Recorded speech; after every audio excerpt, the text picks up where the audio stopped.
Le nom de l'opération en dit long sur l'objectif visé par le gouverneur de province Jacques Aboula Katoué afin de fluidifier la circulation dans la ville de Lubumbashi. L'opération Trou Zéro est exécutée simultanément par les entreprises Roulco, SGMF, Office des routes et l'Office des voiries et drainage, gestionnaire du réseau, et ce, malgré les fortes pluies qui s'abattent sur la capitale du cuivre. Ces travaux initiés par l'autorité provinciale sont supervisés par le ministère provincial des infrastructures et l'OVD assure la technicité de leur déroulement. À l'angle des avenues Caballo et Square Forest, l'Office des routes a procédé au remplacement des buses et ses engins préparent le terrain pour la pose de la couche des bases.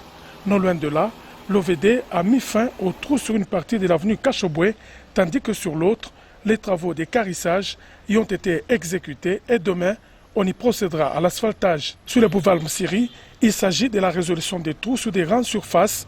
La chaussée souffre fréquemment ici du bouchage de ces grands collecteurs par les tenanciers des terrasses parsemées le long du boulevard et qui y jettent des immondices.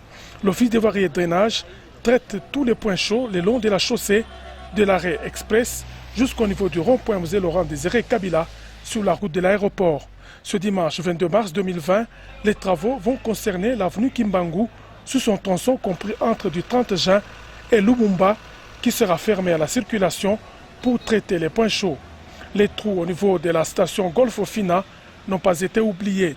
Le moins que l'on puisse dire, Jacques Aboula Katoué est revenu à la charge avec l'opération Zéro Trou pour rendre aisée la circulation sous la voirie du chef-lieu du Haut-Katanga.